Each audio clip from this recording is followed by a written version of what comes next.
This is probably the most difficult year to pick which games are going to be nominated for Game of the Year, cause there were so many great games. It's been quite easy to pick the best games for the last few Game Awards cause there were only a few good standouts unlike this year. That's why I decided to make this video, which will list the games with the highest probability of getting nominated for Game of the Year.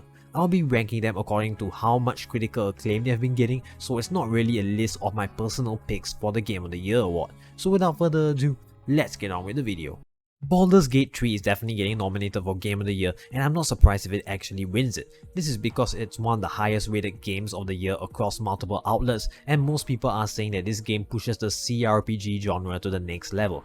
Games that innovate greatly in a genre like Baldur's Gate have a really high chance of winning the award, which is why I think it's definitely getting nominated. What's even crazier is that the studio that pulled this off is an indie studio, which is really something. On top of that, some publishers were getting worried that Baldur's Gate 3 will be the new standard of games, which really shows how great this game is. Tears of the Kingdom is another game that's definitely getting nominated because it's as critically acclaimed as Baldur's Gate, and for good reason too. It takes all of the great things that were established in Breath of the Wild and elevates it to another level. The amount of creativity in this game is quite insane.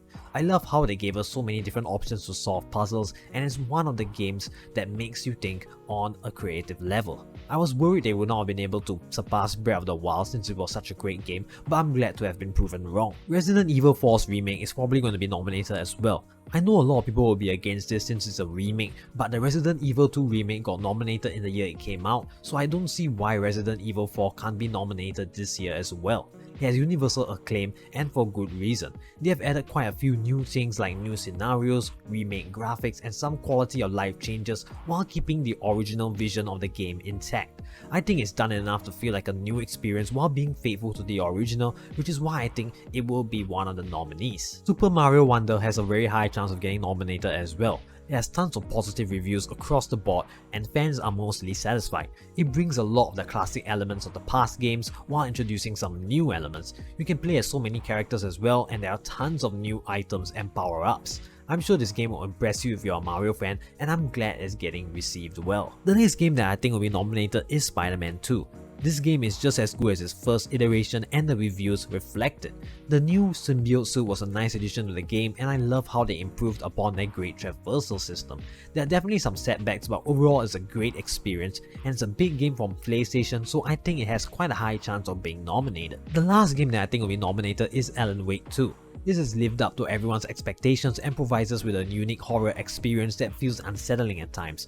It's gotten great reviews, and I'm glad to see a great horror game get this much praise, especially since it pushes the medium forward and encourages more horror games to be made.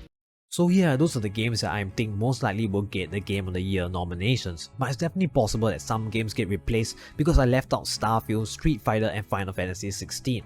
I did not include Final Fantasy 16 and Starfield because they were not as universally praised as the other games on the list. I still think Starfield has a decent chance since it's Xbox's biggest game of the year, and it will be a good look for Microsoft if it gets nominated. In the case of Street Fighter, fighting games rarely get nominated for Game of the Year, which is why I left it out, even though I feel like it belongs on this list.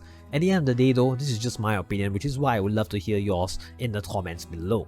Which games deserve to be nominated in your eyes? I hope you enjoyed this video, and with that being said, this has been 2367 Ruben signing out.